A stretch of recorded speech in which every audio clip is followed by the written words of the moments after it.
नमस्कार। मेरा नाम है डॉक्टर रैना दुनेरिया। सर ने बताया है। मैं यहाँ पे असिस्टेंट प्रोफेसर के पद पे कार्यरत हूँ पशु पोषण विभाग में।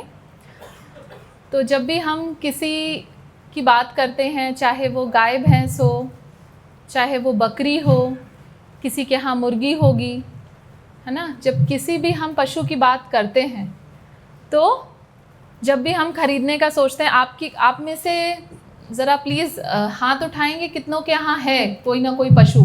गाय है कि बकरी है? बकरी भी है, ठीक है।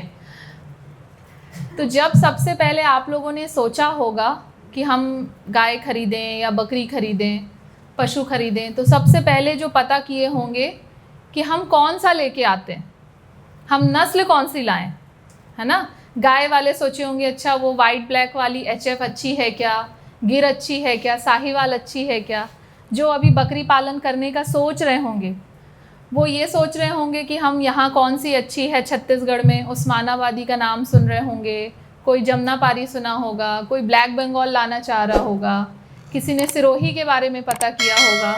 तो सबसे ज़्यादा हम ये पता करते हैं कि वो नस्ल कौन सी अच्छी है जो हम ला पाएँ और कहाँ से ला पाएँ। ये सबसे पहले हमारे ख्याल में आता है। दूसरी चीज़ जो हम सोचते हैं कि उसको रखेंगे कहाँ, क्या बनवाएं, किस तरीके से रखेंगे, है ना। कितनी जगह चाहिए होगी, कितना एरिया लगेगा, कितने मेल लाऊं, कितने फीमेल लाऊं, ये ध्यान आता है। और जो सबसे कम सोचते हैं वो ये रहता है कि हम क्या खिलाएं। क्या मैं गलत हूँ? हाँ, सबसे कम हम लोग सोचते हैं। चाहे हम गाय भैंस ला रहे हो, चाहे हम मुर्गी में थोड़ा सा सोचना पड़ता है फिर भी, लेकिन ये हम बहुत कम सोचते हैं कि हम उसे क्या खिलाएंगे। हम ये मान के चलते हैं कि हम अच्छी नस्ल लेके आ रहे हैं तो वो अच्छा परफॉर्मेंस देगी ही। यदि गाय भैंस की बात करें तो अच्छा दूध देगी। यदि 5-6 लीटर 8 लीटर हमने सुना है तो हमारे घर में भी 8 लीटर 10 लीटर हर दिन देना चाहिए। यदि मैं बकरी की बात करूं तो ट्विंस हो रहे हैं, हमने सुन लिया कि इसमें एक साथ 2 मेमने होते हैं, तो हम वो वाली लेके आ जाएंगे और ये उम्मीद करेंगे कि हमारे यहाँ भी 2 मेमने हो, और हो सकता है हमारे यहाँ 1 मेमना ही होने लगे, वो भी बहुत कम वजन वाला होने लगे और वो जल्दी मर भी जाए। तो हम ये दोष देते हैं कि शायद जहाँ से हम लाए होंगे वहाँ हमको प्योर चीज़ नहीं मिली। ह्यूमन टेंडेंसी है, हम सब मनुष्य हैं, थोड़ा सा इस बारे में हम ज़्यादा सोचते हैं कि शायद हमें अच्छी नहीं मिली होगी।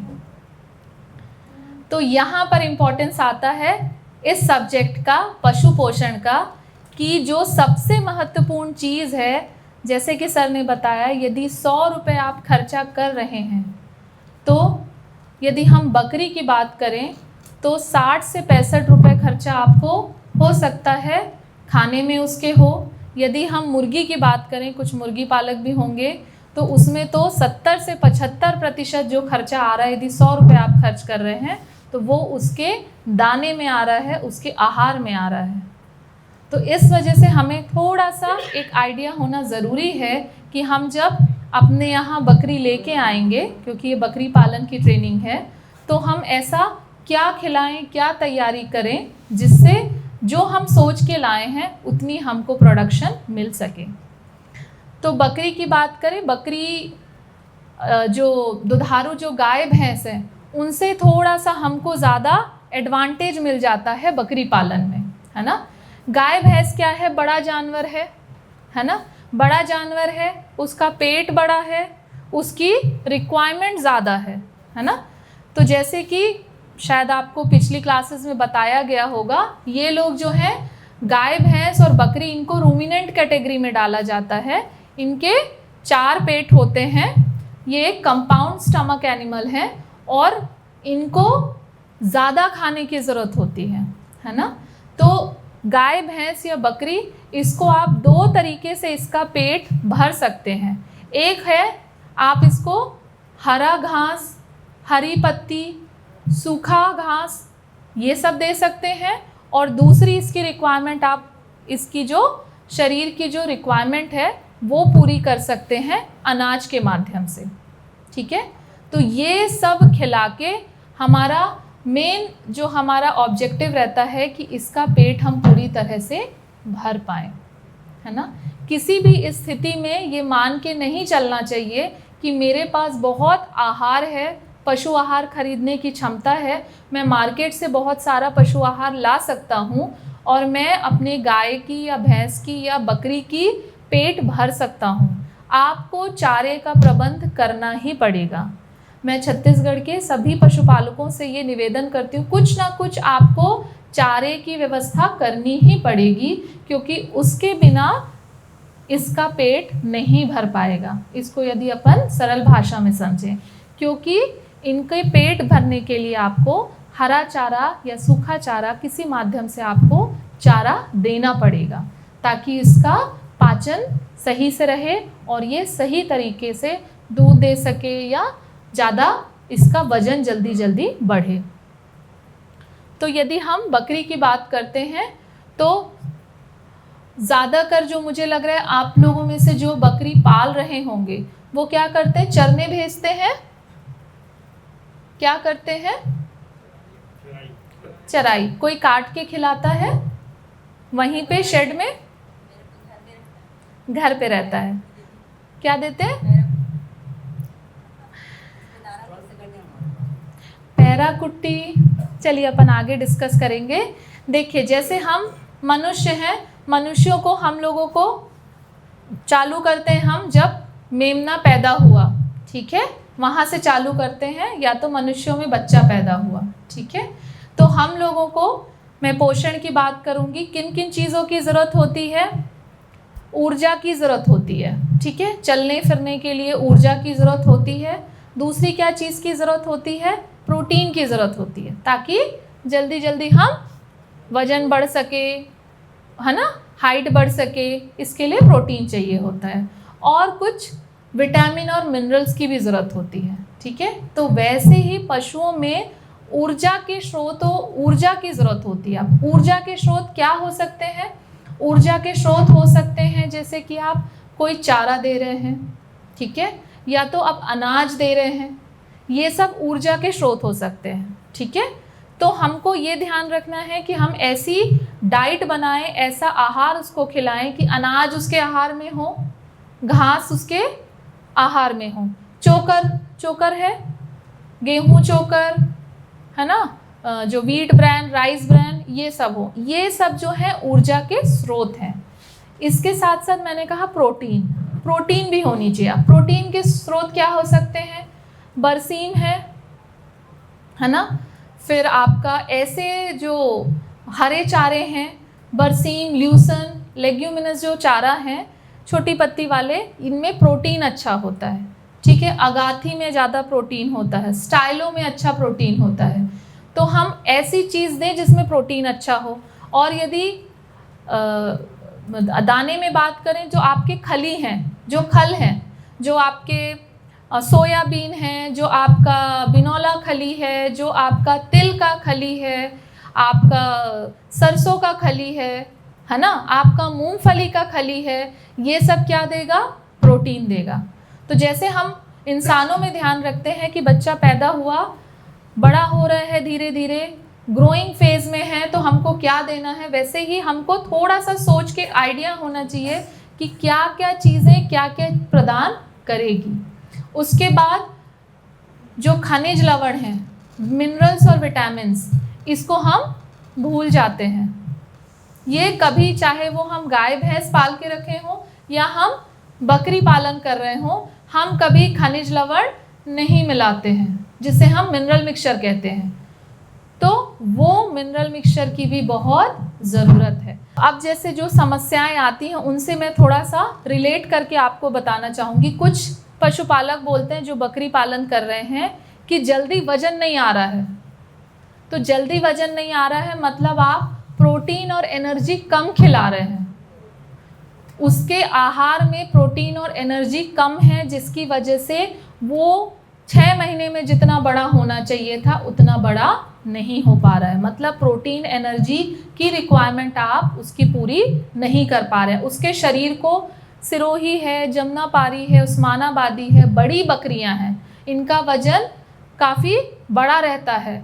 आप यदि छोटी बकरियों से आप कंपेयर करें जो गांव में रहती हैं, उनसे इनकी रिक्वायरमेंट ज़्यादा है। तो जब हम कोई अच्छी नस्ल खरीद के लाएंगे तो हमको उसको खिलाना भी वैसा पड़ेगा। तो प्रोटीन एनर्जी की रिक्वायरमेंट बड़ी नस्ल में ज़्यादा होती है। उसके साथ विटामिन मिनरल, हम ये महसूस करते हैं कि जब हम अच्छी ब्रीड लेके आए तो उसमें कई बार बच्चा फंस जाता है, होता है ऐसा, कई बार बच्चा फंस जाता है, कई बार वो कंसीव नहीं कर रही होती है ना, कई बार जो प्रोलैप्स का केस आता है, आरओपी का केस आता है, इस तरीके से कुछ बच्चा पैदा होने के बाद फंस जा रहा है प्लेसेंटा, कुछ इस तरह के केसेस आ रहे हैं, या तो गर्मी में आने के बाद कंसीव नहीं हो पा रही है। इस तरह की जो चीज़ें आती हैं, जब आप खनिज लवण कम मिला रहे हैं, मिनरल मिक्सचर नहीं मिला रहे, मिनरल की रिक्वायरमेंट है बॉडी को, लेकिन हम मिनरल सप्लीमेंट नहीं करा रहे हैं, इस वजह से ये सब रिप्रोडक्टिव डिसऑर्डर ऐसी चीज़ें होती हैं कि वो बार बार गर्मी में आ रही है लेकिन वो कंसीव नहीं कर रही है, बच्चा रुक नहीं रहा है, बच्चा हो रहा है तो फेंक रहा है। ये सब जो प्रॉब्लम्स आती हैं, ये सब हम मिनरल मिक्सचर नहीं मिलाते हैं, इसकी वजह से आती है। सोर्स आपको क्या है? मिनरल देखिए, मिनरल्स जो आपके हरे पत्ते हैं, अनाज है, इनमें थोड़ा रहता है, लेकिन हम उसको बहुत बैलेंस्ड फॉर्म में नहीं मिलाते हैं। इस वजह से ये बेहतर है कि मार्केट में जो मिनरल मिक्सचर अवेलेबल रहता है, आप किसी भी शॉप्स में जाएंगे, बोलेंगे मुझे मिनरल मिक्सचर दे दीजिए, अच्छे अच्छे ब्रांड्स के आते हैं, एग्रीमिन के आते हैं, या आप कोई इनऑर्गेनिक मिनरल मिक्सचर ले लीजिए, आप कोई भी मिनरल मिक्सचर लेंगे, हम मिलाते नहीं, हम ये पता करने में लग जाते हैं कि कौन सबसे अच्छा है। यदि आपका गाय है जो बहुत 8-10 लीटर दूध दे रहा है तो आपको बहुत महंगे मिनरल मिक्सचर की आवश्यकता है, लेकिन यदि बकरी है ना, जिसका दूध इतना ज़्यादा, दूध के लिए हमको मिनरल मिक्सचर नहीं चाहिए, तो आप कोई भी जो सस्ते मिनरल मिक्सचर मार्केट में अवेलेबल हैं उसको आप 1% के रेट से, यदि 100 किलो दाना बनाते हैं तो 1% मिनरल मिक्सचर मिलाना चाहिए, 1 से 1.5%, यदि 100 किलो दाना बना रहे हैं तो, ठीक है। तो उस हिसाब से, अदरवाइज कोई भी मिनरल मिक्सचर आप खरीद के लाएंगे, उसमें पैकेट में पीछे लिखा रहता है 30 ग्राम 40 ग्राम उसको पर डे खिलाना है। तो मिनरल मिक्सचर जब आप पैकेट खरीदेंगे तो उसमें पीछे उसका डोज लिखा रहता है। तो ये कोशिश करें, जो हम लोग नहीं करते हैं, कि मिनरल मिक्सचर ज़रूर मिलाएं। तो बहुत सारी जो आपकी समस्याएं हैं, जो कि रिप्रोडक्टिव डिसऑर्डर है, जो कि गर्मी में आना, जल्दी बच्चा गर्मी में नहीं आता है, बच्चा फेंक देता है, ये सब जो समस्याएं हैं उनसे आपको निजात मिल सकता है। अब जैसे मैंने कहा कि मेमना पैदा हो गया, ठीक है, अब बच्चा पैदा हो गया, वहाँ से चालू करते हैं, फिर बड़े तक जाएंगे। तो सबसे पहले पैदा होने के बाद कोशिश करें, बिल्कुल पैदा होते के साथ आप साफ़ सफाई करने के बाद नाक के, उसके आपको कोलोस्ट्रम फीडिंग करानी है। जो पहला दूध है बकरी का, आपको उसको पिलवाना है। यदि वो खुद पीने में असमर्थ है, या तो माँ अलाउ नहीं कर रही है, बकरी अलाउ नहीं कर रही है पीने के लिए, कई बार होता है पहली जो बकरी रहती, पहली बार बच्चा दी रहती है, तो कई बार वो नहीं अलाउ करती हैं, तो आप उसको दूह के, पहले दूध को दूह के बॉटल में फीडिंग करा सकते हैं, बॉटल में फीडिंग करवाएं। पहला दूध, जैसे कि मनुष्यों में हम इतने दिनों से जानते हैं कि पहला दूध माँ का बहुत ज़रूरी है, वैसे ही गाय, भैंस और बकरी में पहले दूध की बहुत आवश्यकता है। अब ये कैसे रिलेटेड है? आगे बकरी ज़्यादा जल्दी बीमार हो रही है, प्रतिरोधक क्षमता कम है, तो आप एंटीबायोटिक मिला रहे हैं, एंटीबायोटिक इंजेक्शन लगा रहे हैं, तो एक अच्छा बच्चा, एक अच्छा बछड़ा, एक अच्छा मेमना ही आगे जाके अच्छी बकरी, अच्छी गाय बनेगी। तो हमको चालू उसके शुरू से ही कर देना है। तो आपको ये ध्यान रखना है, पैदा होने के 10 से 12 घंटे के अंदर ही हम उसको दूध पिलाएं, पहला दूध पिलाएं। यदि वो नहीं पी पा रहा है तो हम उसको बॉटल से फीड करवाएं, लेकिन हमको दूध पिलाना है, पहला दूध। अब कितना पिलाना है? जितना निकल पाए। 250 से 300 ml का रिकमेंडेशन है। 250 से 300 ml नहीं निकल पा रहा, 100, 150, 200 ml जितना भी दूध निकल रहा है, कम से आप उसको 1 बार 2 बार में डिवाइडेड डोज में जितना पी पाए, कोशिश करें कि उसको पिलाना है। जैसे इसमें 250 से 300 ml धीरे धीरे आपको कोशिश करना है कि जितना दिन तक आप पिला सकें। 2 से 3 दिन तक तो आपको ज़रूरी है कि जो पहला दूध होता है कोलोस्ट्रम वो आप पिलाएं। अब कोलोस्ट्रम फीडिंग गाय, भैंस, बकरी सब में ज़रूरी है। कोई कहता नहीं हम 3 दिन बाद ये चालू किए, हम तो उसको 3 दिन बाद थोड़ा सा मेमना बड़ा हो जाता है, वो दूध को सक करना चालू कर देता है, तो 3 दिन से पिलाते हैं। शुरू से ही आपको पिलाना है। क्यों पिलाना है? क्योंकि बच्चा पैदा होने के 2 दिन के बाद आप कितना भी उसको कोलोस्ट्रम पिलाओ उतना ज़्यादा उसके लिए फ़ायदेमंद नहीं है। क्योंकि जब बच्चा पैदा होता है तो उसकी आंतों की संरचना ऐसी रहती है, उसके आंत ऐसी रहती हैं कि ज़्यादा से ज़्यादा एंटीबॉडीज़ जो हैं, इम्यूनोग्लोबुलिन्स हैं, वो उसमें अंदर आंत से एब्जॉर्ब हो जाती हैं। ऐसी पैदा होते के साथ उसकी आंतों की संरचना रहती है। तो हमको ये ध्यान रखना है कि गाय हो, भैंस हो या बकरी हो, वो हमको पहले 2 दिन तो बहुत ज़रूरी है। हमको ये ध्यान रखना है कि ज़्यादा से ज़्यादा हम उसको कोलोस्ट्रम फीडिंग चालू कर दें ताकि ज़्यादा से ज़्यादा प्रतिरोधक क्षमता उसके बॉडी में पहुंच पाए पहले दूध के साथ। तो ये हमको ध्यान रखना है। फिर इसके बाद जैसे 15 दिन हो गए, थोड़ा थोड़ा मेमना जो है मुंह चलाना चालू किया, तो आप कोशिश करें थोड़ा थोड़ा सा 1-2 पत्ती डाल दिए, एकदम ज़्यादा नहीं डाल देना है कि अटक जाए। थोड़ा कोशिश करें कि वो निबलिंग चालू कर दे, थोड़ा सा मुंह चलाना चालू कर दे। 15-20 दिन के बाद आप उसको बकरी के दूध के साथ साथ, माँ के दूध के साथ साथ आप उसको थोड़ा बहुत छोटे छोटे काट के पत्तियाँ या जो आपके यहाँ हरा घास अवेलेबल है आप उसको देने लगें। ये थोड़ा थोड़ा देना क्यों ज़रूरी है? जो मैंने कहा उसके रूमेन रेटिकुलम, उसका जो कंपाउंड स्टमक होता है, जो पेट होता है, उसमें कई सारे छोटे छोटे बैक्टीरिया, प्रोटोजोआ होते हैं, वो जल्दी जल्दी डेवलप होते हैं। तो जब आप थोड़ा सा हरा घास देंगे, वो खाना चालू करेगा, तो उसका वो पेट की संरचना को पूरा होने में वो मददगार रहता है।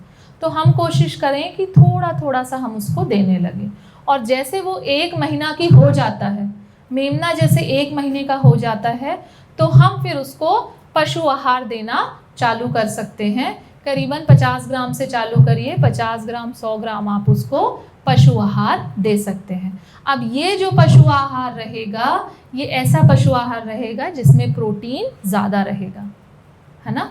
तो पशु आहार में प्रोटीन ज़्यादा रहेगा, ऐसा वाला क्रीप राशन या जो मेमनों के लिए बनाया हुआ पशु आहार रहता है वो आप दे सकते हैं। अब पशु आहार कैसे बना सकते हैं, मैं 1-2 आपको एग्जाम्पल बताती हूँ।